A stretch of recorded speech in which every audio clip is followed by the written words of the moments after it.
Thank you. Mr. Mayor Han van Midden, Mr. Peter Portman, Mr. Hans Poulis, dear members of the line, Witheerenlezing, Mr. Johan Hakma, distinguished participants, ladies and gentlemen, dear friends. A very good evening to all of you. Just now I heard Mr. Han said that the first time for an event like this, it was the US ambassador here, right? So I understand America first, maybe China second. But I'm happy to be second. And I'll never compete for the first. I'm so happy to meet with you all in person. This is the largest offline gathering I've ever attended since my arrival. So how we are longing for face-to-face exchanges. And I haven't seen line dances for over 2 years. My heartfelt thanks to the lines Witheeren, Roosendaal for organizing this event. To all friends, thank you for your interest in and contribution to Sino-Dutch relations. I also appreciate your social consciousness in attending this fundraising evening. North Brabant is the second largest province in the Netherlands, known for its industrial center and brain port, locating at the crossroads on European trade route. North Brabant and Jiangsu became sister provinces in 1994. The two provinces have twinned 5 pairs of sister cities. You know what? I was born and raised in Jiangsu province, and I know the 5 Chinese cities very well and lived in 2 of them. Dear participants, I arrived in the Netherlands on the 25th December 2020. You may ask how I feel. Well, I had a very good first impression.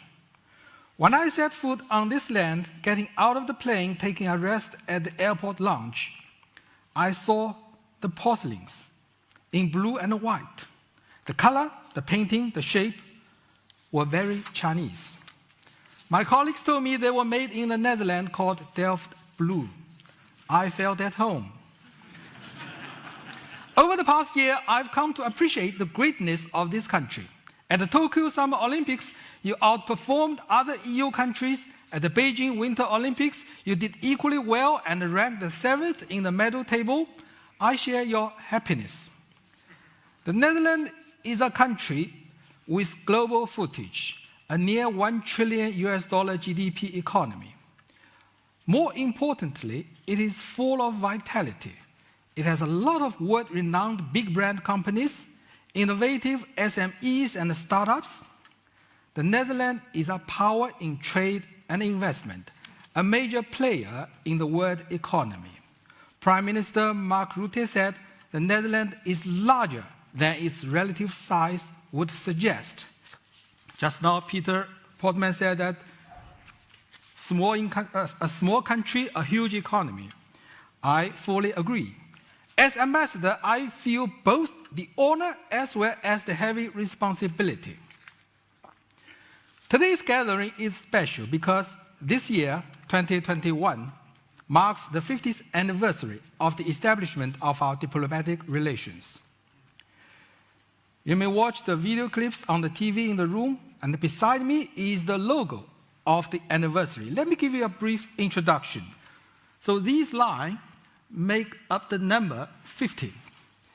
And the logo features the national colors of our 2 countries, red and orange. I noticed the 2 lines also red and orange, right? Yeah. And the line symbolizes water streams. Water is life, water is power, and our 2 countries have built major water conservancy projects. And in Netherlands is well known for its polder model. And our 2 countries got connected 400 years ago through a maritime Silk Road. Yeah. And also, you may note that these lines, they are unfinished lines, means that flowing into the future. So I hope you like it. The Dutch embassy in Beijing coordinated the design, taking into consideration our suggestions. So it is in the position to take the credit and the royalties, if any. You can see that we have a very strong sense of intellectual property rights protection. Dear friends, after the founding of the People's Republic of China, the Netherlands was among the first Western countries to give it official recognition. Our two countries officially established diplomatic ties at the ambassadorial level on May 18, 1972. Over the past 5 decades, our cooperation has been expanding and deepening. Both support multilateralism. Our two countries maintain consultations on major international and regional issues within the framework of the UN, G20, WTO, WHO, etc. There are a large number of Chinese students in and tourists visiting the Netherlands. Many Dutch people are fans of Chinese culture. The most famous Chinese classic novel, The Dream of the Red Chamber, was translated into Dutch recently and immediately became a bestseller. In 2020, the two pandas living here gave birth to a baby panda, Fan Xin, which is the fruit of our friendship. We cooperate closely on climate change, sustainable development goals, and many others high on the international development agenda. As tonight is a business event, allow me to focus on the economic cooperation. In the past 50 years, our trade volume has grown nearly 1,700 times, from less than 69 million to over 116 billion US dollars. Over the past 2 years, against all odds of the pandemic, our trade increased by 7.8% and 27% respectively. The Netherlands is China's second largest trading partner, only after Germany within the EU, and China is the Netherlands' largest trading partner outside the EU. Among all the EU countries, the Netherlands is the largest destination of Chinese investment and the second largest source of investment to China. Today, more than 700 Chinese enterprises have direct investment in the Netherlands. Among them, more than 150 have based in North Brabant. Our two countries are geographically far away from each other, yet closely connected by sea, air, and land. The port of Rotterdam is the first stop for nearly half of China's deep-water freight routes to Europe. 1/3 of Rotterdam port goods come from China. Schiphol Airport is one of the busiest terminals in Europe for passenger and cargo transport to and from China. There are now 6 trips of China-Europe Railway Express each week between our two countries. The value of the Railway Express has been highlighted thanks to the COVID.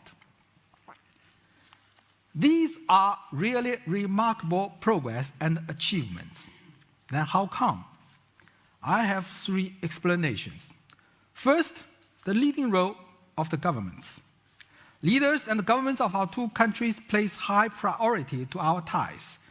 In 1977, Princess Beatrix became one of the first European royal family members to visit China. In 2014, President Xi Jinping visited the Netherlands and, together with His Majesty King Willem Alexander, defined Sino-Dutch relations as an open and pragmatic partnership for comprehensive cooperation. There have been frequent exchange of visits by heads of state and government. No sooner had the new Dutch cabinet taken office than our two prime ministers had a video conference. And just now, Peter Portman mentioned the virtual trade mission, which is a follow-up to the prime minister's meeting, and we will stay in touch and cooperate closely. Second, the important contribution from the business. In modern history, the Dutch business people have showcased their talent in commerce and innovation, their perseverance in the face of difficulty. The past 2 years of the pandemic have again witnessed your resilience and entrepreneurship. Here I wish to pay you my tribute and gratitude. Third, our two peoples share a lot of pro-business similarities. The Dutch people are seen as both the merchants and the missionaries. Well, you know that we like the former more than the latter. Both our peoples are action-oriented, results-based, to get things done. Both are practical, pragmatic, open, and sometimes very direct. Little wonder we both like the blue and white porcelain and the black and the white panda. No wonder our relationship is termed as an open and pragmatic partnership for comprehensive cooperation. Dear friends, it is these virtues of openness and pragmatism that bring me to the next topic, the challenges. When celebrating the accomplishments we are fully aware of and will not hide from the challenges. Let's face them squarely. The first major one is geopolitics. China is the second largest economy that differs from Western countries in many ways. It is our view that some economic issues are politicized. Politics interferes with economics at many levels. At the global level, there are so much rhetoric about decoupling, isolation, even a new Cold War. Banning or blacklisting Chinese companies is not of a rare occurrence. In the eyes of some, China is an imaginary enemy. At the regional level, EU is now pursuing a three-tiered policy of cooperation, competition, and systemic rivalry towards China. EU has stalled the ratification of the Comprehensive Agreement on Investment, is developing anti-coercion instrument and supply chain due diligence legislation on grounds of human rights violation. Hope they listen to and take care of the concerns of the business community. At the national level, there have been motions in the Dutch parliament or lawsuits in the Dutch court that could have negative impacts on our economic cooperation, like the motions calling on the government to make an inventory of Dutch companies that are directly or indirectly linked to human rights violation or forced labor. Investigate into the influence of Chinese companies in Dutch companies. That's the first challenge. The second challenge, major challenge, is the negative media report and negative public opinion. In the reporting of BBC, CNN, or most of the Dutch media, there is near zero positive coverage about China. So nowadays, if I happen to read a balanced report, I will take a second look, just to make sure. This challenge may explain the vicious cycle. So how we see the challenges. Here are some of the perspectives from our side. Perspective 1. These accusations of China's human rights violation are not fact-based. We have released relevant statistics. You may visit the websites. Here let me take the forced labor issue, for example, with which the business may be more concerned. Elon Musk, Tesla chief executive, said the following, which I quote, "The work ethic, just the sheer number of hardworking, smart people in China, is a wonder to behold, both amazing and slightly scary," unquote. So slightly scary. That means China's labor force must be very competitive.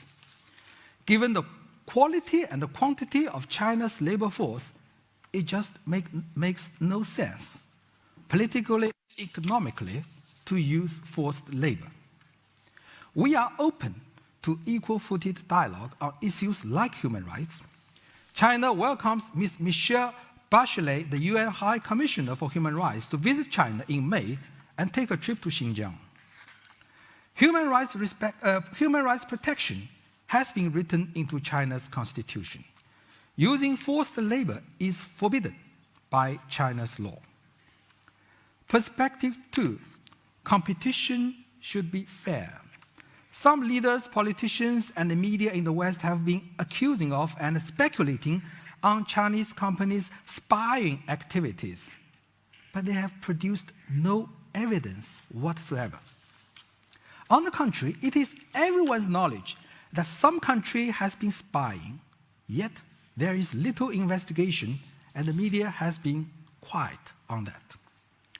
Just imagine, if China has been spying on the leaders of the Europe, if the Pegasus spyware is developed by a Chinese company and sold to other countries, if China practices exceptionalism in international affairs, if China is conducting spy flights off the coast of Western European countries on a regular basis and military exercises in this part of the world, if China has been conducting drone attacks causing a lot of civilian casualties, and this if list could go on and on, then what would be the reaction?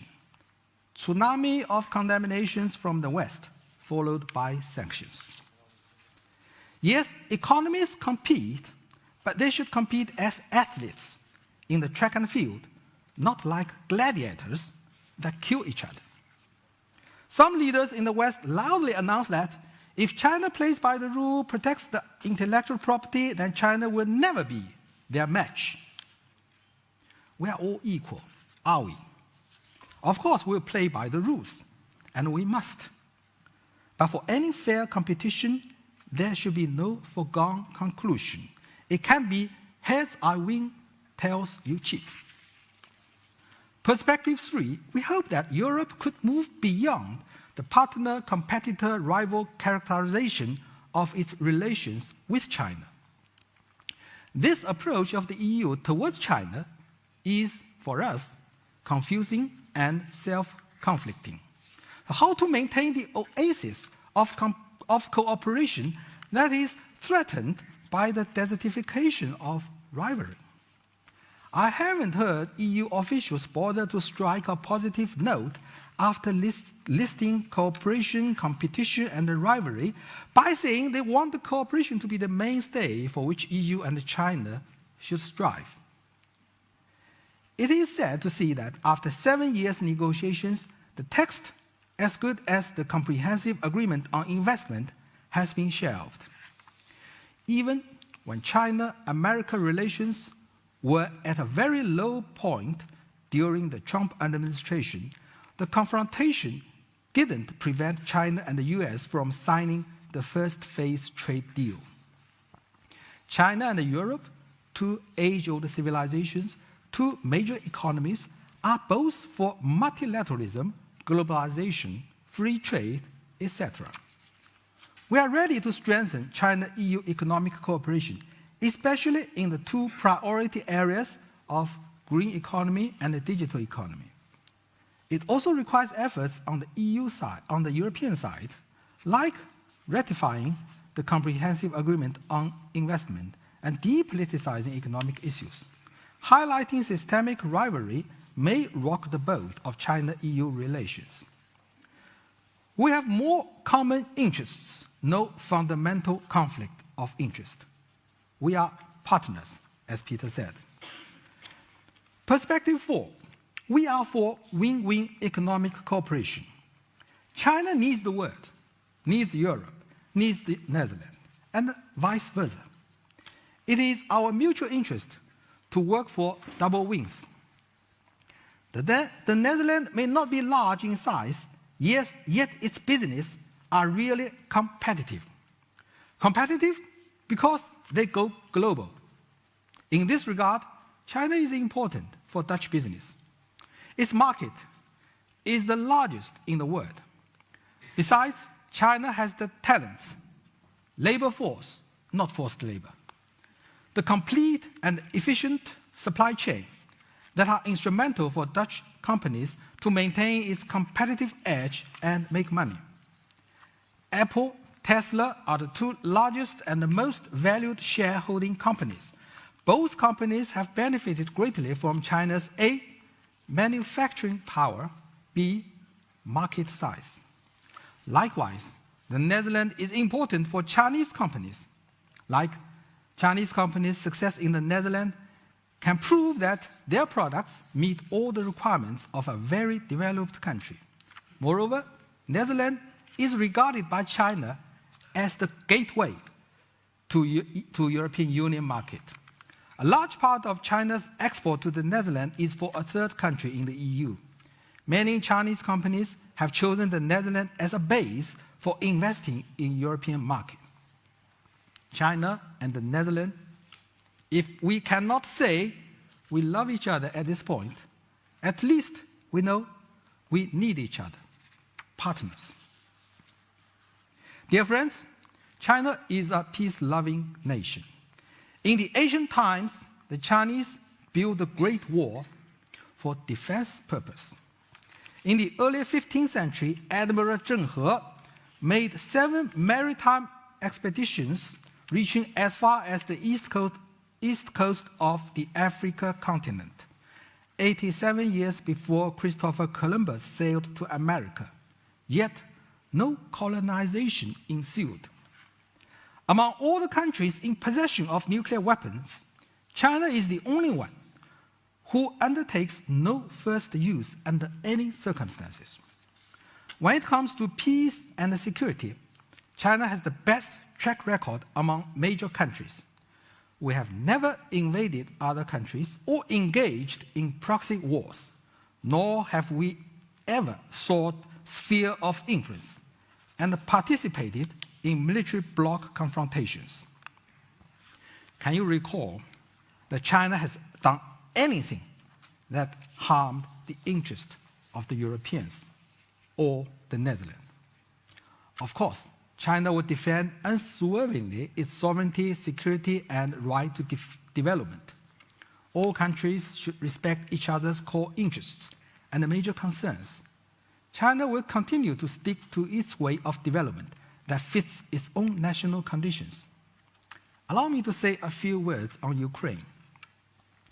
There have been claims that China had prior knowledge of Russia's military action and demanded Russia delayed until the Winter Olympics concluded. Recent rumors further claim that Russia was seeking military assistance from China. Not true. Had China known about the imminent crisis, we would have tried our best to prevent it. China decides its position on the basis of the merits of the issue. China holds that the purposes and principles of the UN Charter must be fully observed. The sovereignty and the territorial integrity of all countries, including that of Ukraine, must respect it.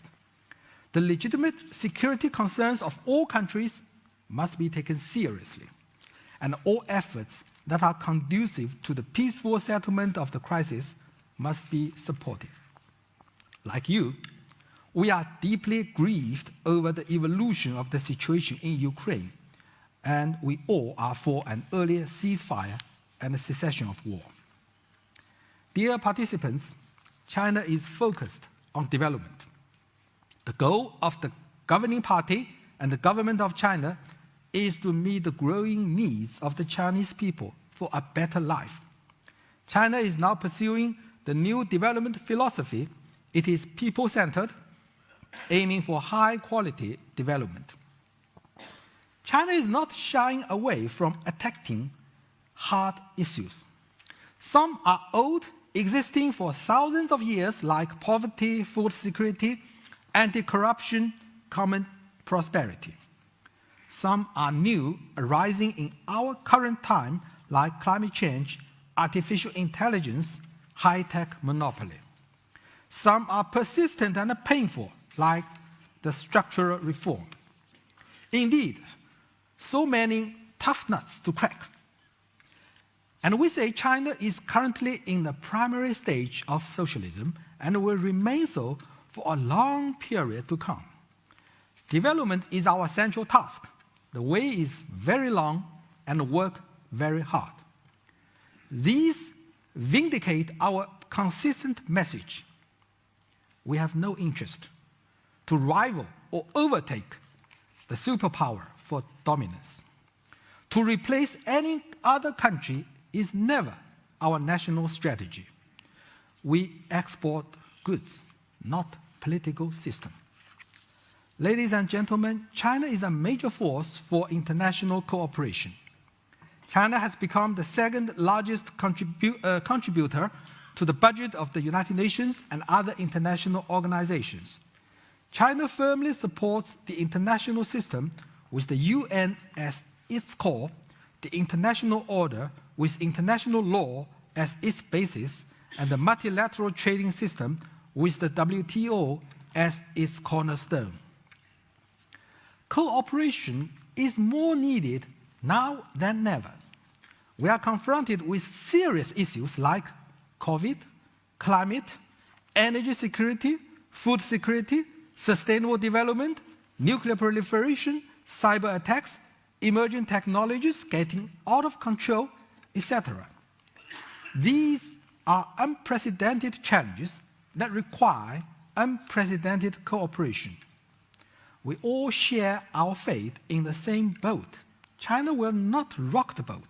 We'll help steady it. We aim to build a community of a shared future for mankind. The Belt and Road Initiative is for international cooperation, not for geopolitical gains. It is basically about building and strengthening connectivity, namely policy connectivity, infrastructure connectivity, trade connectivity, finance connectivity, and people-to-people connectivity. We are proposing the Belt and Road Initiative to complement other initiatives like EU's Global Gateway for synergy, thus maximizing the benefits. If, instead of suspecting and fearing each other, we could work together to advance development in developing countries, especially in Africa, which I came from, my previous post was ambassador to Ethiopia, then there might be less economic migrants risking their life and heading for Europe. For many years, China's contribution to global economic growth has been more than 30%. Today, China is closely integrated into the global economy.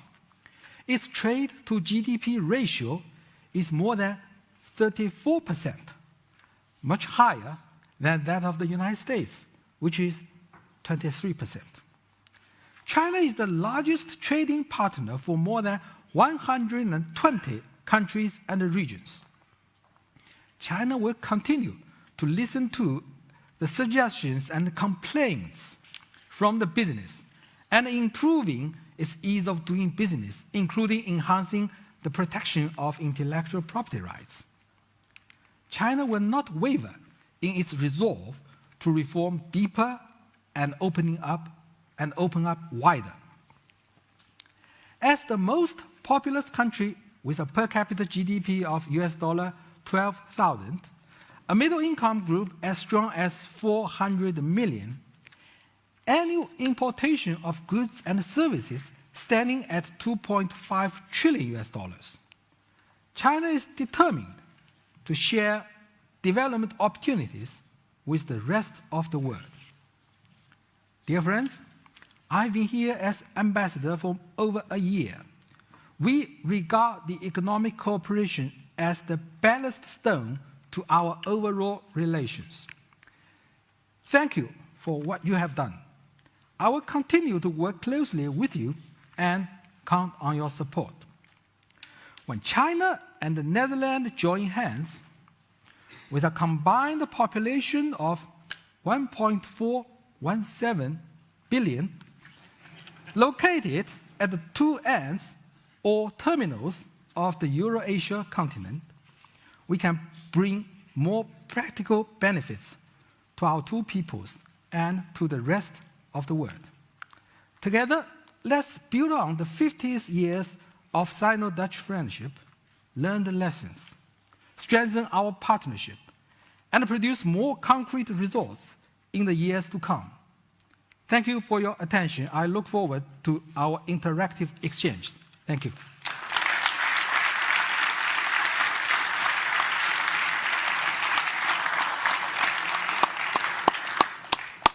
Thank you. So, Mr. Ambassador, thank you very, very much for your candid speech.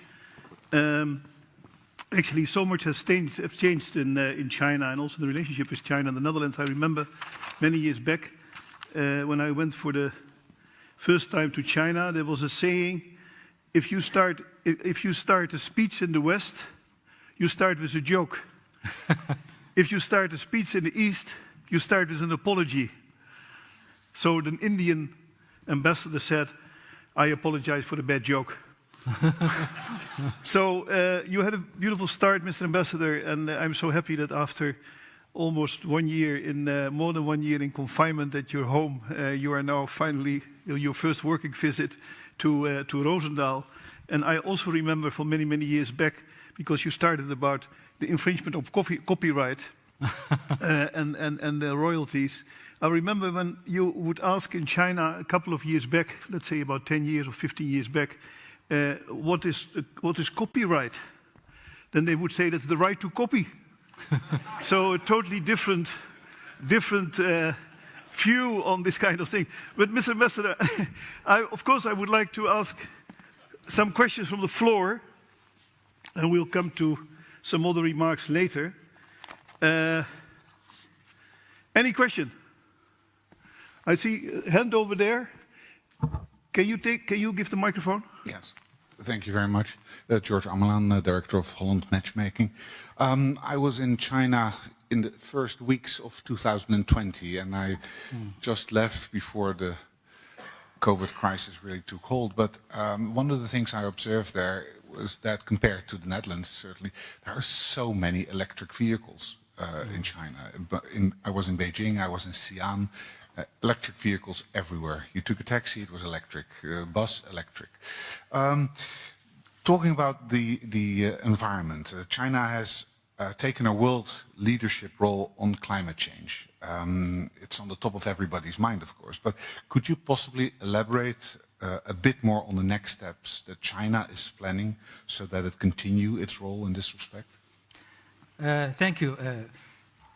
My president announced China's goal or China's contribution to the climate change, I think, in September 2020. In fact, I believe Japan and Korea followed that in the next month. So we were doing that before two developed countries. Yeah. That is 2030 for the peaking of carbon emission, and 2060 for the neutralization, to achieve the neutralization. Yeah. And we are very serious on that. And let me give you one example how serious we are. And we quantify the target to different localities. And at the end of the year, some local government could not meet the target, and they did what? They went out of the way by switching off the electricity.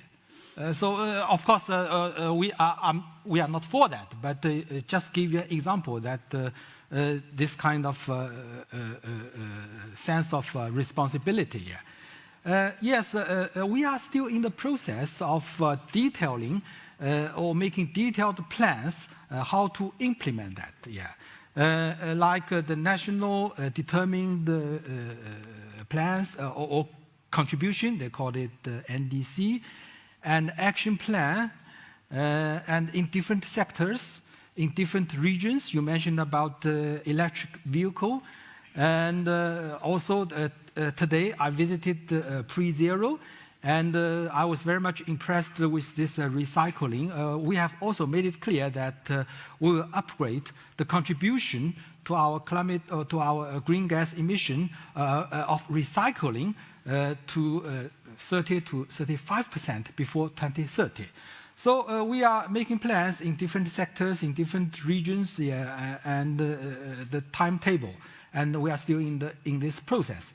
It won't be easy. And in the meantime, we will see, because plans are plans, you need to constantly update, to change it, to adapt it, adapt all those plans. What I want to say is that you are mentioning China's leadership role. We are still for the common but differentiated responsibility. But we really take our commitment very seriously. And we don't think it is something imposed from outside. We do that under pressure. No, that's not our understanding. We believe that it's for our own good. So we undertake it is out of our own will. It's for our own good and for the good of the rest of the world. So that's how we see it. So we are not use this as a bargaining chip. Yeah. I'm just sharing this. I understand that back in Beijing, people working in the NDRC, they are very busy trying to formulating all those detailed plans. Yeah. Thank you. Did you get an answer to your question? Yeah. I have here a question in front. Can we get the microphone here? Mr. Draper, if I'm not mistaken. Yes? You were the last year as well. Good evening, distinguished Ambassador Tan. My name is Charles Drapers. I have been a resident of the Hong Kong Special Administrative Region of the People's Republic of China since 1994. And today I landed in the Valley of the Rose, accidentally, and I take the opportunity to ask a question about travel.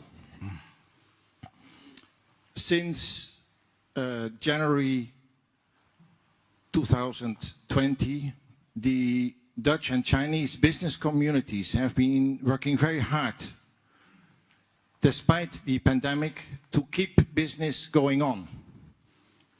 And as Mr. Peter Podman pointed out tonight,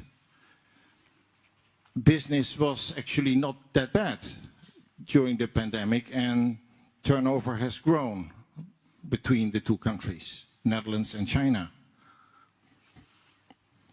But still, the business communities, Dutch and Chinese alike, are very eager to see each other again in person, to have physical contact.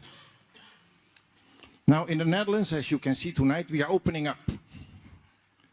Which roadmap, which perspective can you offer from China to the Dutch business community to shake hands again without fear, to have Motai again without fear, and to embrace each other in business? Thank you. So your question about when are they lifting the travel restrictions? Exactly, thank you. In 3 words. Thank you.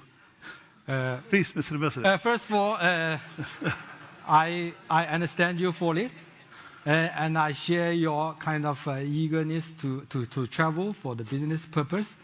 And I do acknowledge that, our COVID policy has made it very difficult to travel.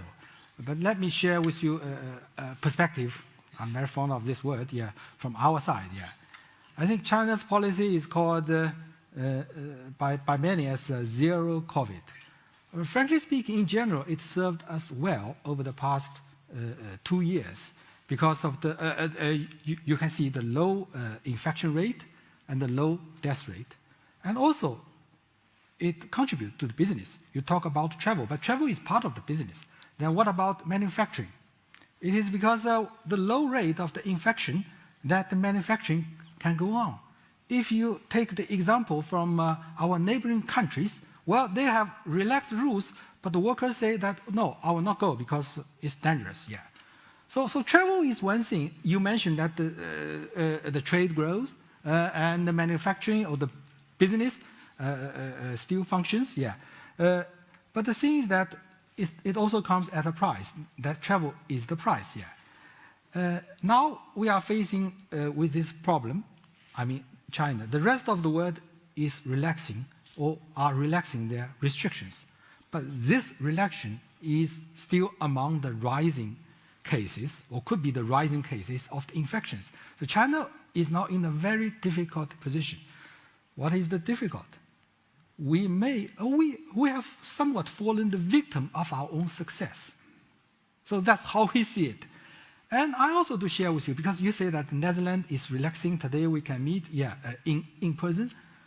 But the medical system, medical conditions in China, the hospitals, are not as good or as, in terms of number, as many as here.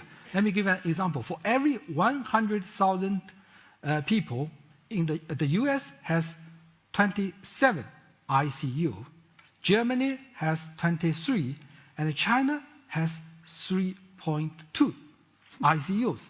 So we have to envisage the scenario. If we relax, then what could be the results here? So frankly speaking, we are not that much sure.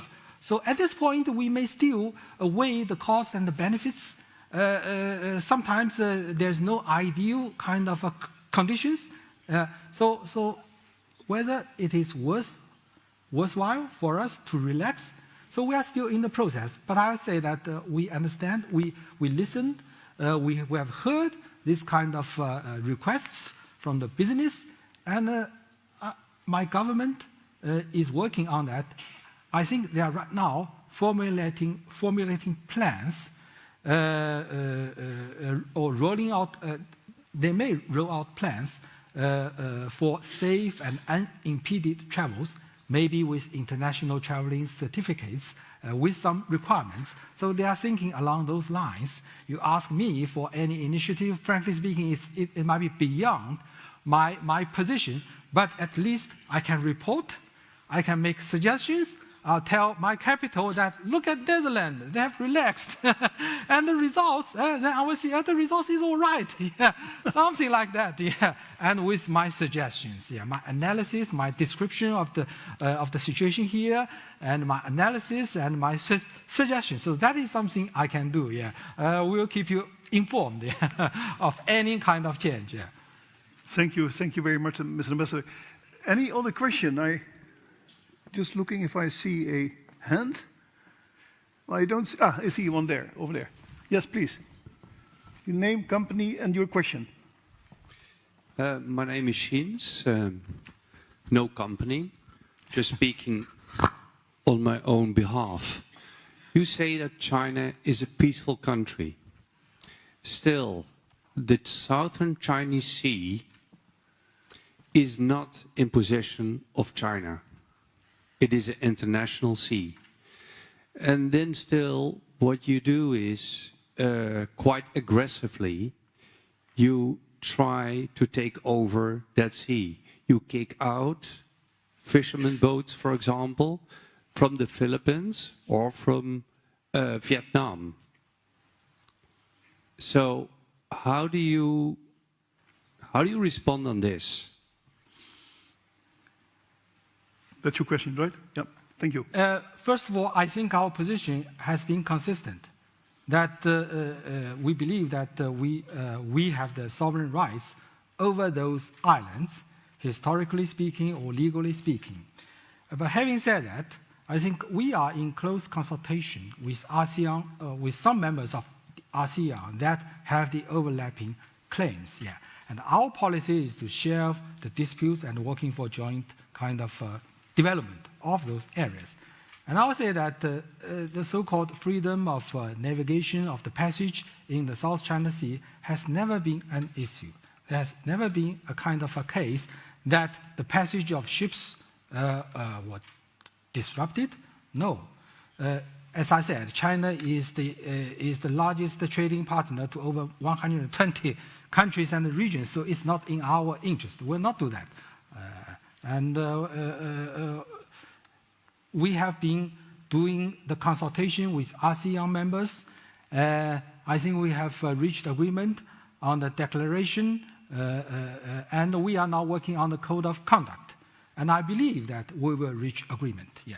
So it is, in our view, the outside kind of interference from the United States, which is far away from this part of the region, and which is talking with some ASEAN members, I think bad-mouthing China, yeah.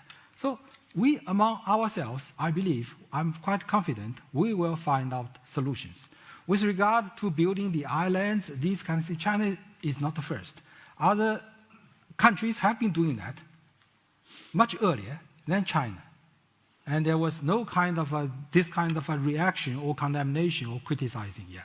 So I'm confident of the peace and the stability of that part of the region. No kind of a disruption in terms of the shipment or the traveling of the ships, unless the outside interference. And I believe that we will reach the agreement on the code of conduct, not in the very far away future. Yeah. So this is an issue left over from history. It was there even before the founding of the People's Republic, and we hope that we can solve it. Mr. Ambassador, the Dutch business people, they always like to compare themselves, saying we are the Chinese of Europe. What do you think of that? I heard that saying, so I asked my Dutch friends, what do you think of that? And they say, it's a compliment. I'm happy to hear that. I also wish to say that I also think it's a compliment to Chinese businessmen. Yeah. And I think that, as I said in my remarks, we share a lot of similarities. Maybe the similarities go beyond what I said, go beyond the business. Yeah. For example, I was told that I learned that it was Dutch who first founded the stock exchange. And I also wish to say it was the Chinese who first issued paper money. Yeah. Yeah. So we have a lot of things in common, and I do hope that we can work together, not just bilaterally, but also multilaterally. And if we have any kind of different views, let's talk. Let's understand each other better. Let's really see each other as partner. So if we all agree that we have a lot of similarities, then let's build on the similarities. Yeah. And do something even bigger, bilaterally and multilaterally, for us and for the world. I understand. Yeah. Any question? Just see if I see a hand raised. Very eager. Over there? Or just yawning? Well, then I have a question.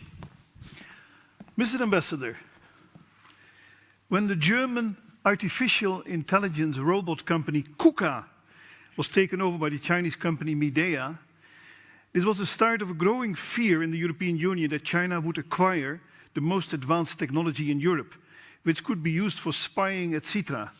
At the same time, the discussions came on the dominant role of Huawei, which you might remember, on the 5G infrastructure development of European networks, especially because Huawei was far ahead and lies in a technical lead over European and US providers. What are your comments on this development? First, I believe that it is a common practice, merger and acquisition, that's market economy. That's why the Netherlands have founded the stock market for this kind of change. If something wrong, like regard the national security issue or spying, then we hope that there could be evidence-based. What we cannot go along with is that this kind of speculation. Yeah.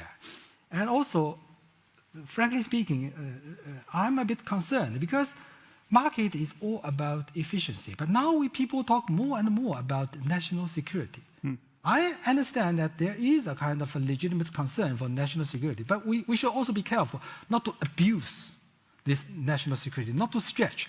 Otherwise, this globalization or this market reform or this market economy will be very much disrupted. Yeah. So this is one thing. And you mentioned Huawei.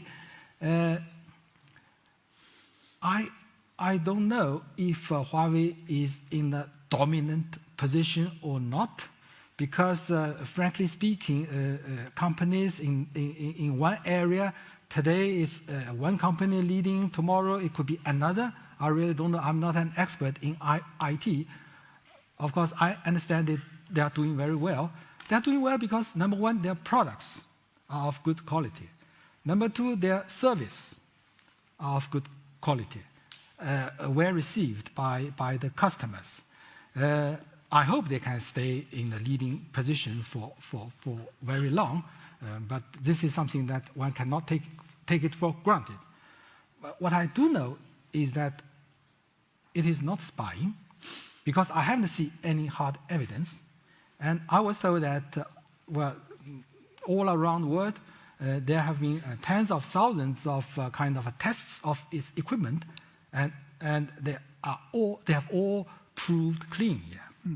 So here we are asking this kind of phenomenon, accusing or speculating without hard evidence, is not something that we should agree upon. I recall that the British Secretary of State, Vince Cable, he said recently, he said that the British banning of Huawei, not because of the national security concerns, because their information or their intelligence said that there's no such kind of danger. It is because of the pressure from another country. Yeah. And I have difficulties in seeing that a country use its power, state power, to chase or try to crush a private company of another country. I think competition, for kind of a win, a play to win. Yeah, or we compete, we play for win, but we should play fair. We should not play mean. Yeah. So I do hope that with the passage of time, people will accept that fact. And well, I'm thinking aloud. I've already mentioned that. Also, I made that proposal in my report to my capital. I said, what about we propose an international treaty to guarantee there should be no spying, and this treaty could be with T's, that is verification and penalty. Yeah. And we can all be part of that treaty. And there could be third-party kind of verification, and there could be penalty. But I'm not sure if some countries will come on board. China will be supportive. That I'm quite confident. So today's word, I've been working in the foreign affairs for more than 30 years. I have a few which I wish to share with you. Without the US, nothing is possible. With the US, everything can be very difficult. Very good. Any more questions from the floor? Please, nobody? Everybody satisfied? Very well. Well, I would like to say then a few words as a closing, actually, because we are, that was not mentioned, we are now in the year of the tiger. We are even in the year of the water tiger. And we will talk about water and polder model and the water knowledge of the Netherlands, which was in your speech. And I think that this is very important because finally you always try to find the bond the mayor was talking about and the good relationship as good as it can. And there are some similarities I just took out of the speeches and the things said. And one of the things is that about the pandas, for example, you said that there's two pandas, you know that they all came to, I think in 2017 or something, to the Netherlands, and the baby panda, and that's not mentioned, the name of the baby panda is Van Qing. And what does mean Van Qing? That means starry sky. And that refers to the painting of Van Gogh. You know, the sterrenhemel. So that's also a very nice, because the Van Gogh story is extremely important in China. Everybody knows from Van Gogh. And everybody knows the story and the letters and Theo and so on. So Van stands for Van Gogh, which is Van Gogh, and Qing means the star. So that's something which we have very much in common already. Another thing we have also in common, I think, which is very funny, you said the Netherlands like blue and white, yeah, right? And the Chinese, they like red and white. Also blue and white. Right? Black and white from the pandas. Yeah, black and white. So the white we have in common already. Yeah. So 50% we have already in common, you know. So that's very important. That's a good start. 50. And that we see here as well. You know, we see the red. You know, you're explaining very, very wisely about the logo, about the flowing rivers, the orange from the Netherlands, the red from China. Well, I just would like to conclude that, and that's what you said very nicely, that this is unfinished. Yeah. And the flow never ends. And I hope that in our relationship, Mr. Ambassador, that even our bilateral and economic and political relationship will flow to the end and have a very successful flow in the benefit of everybody and also in the mutual success of our both economies and people. So thank you very much. Thank you. Thank you.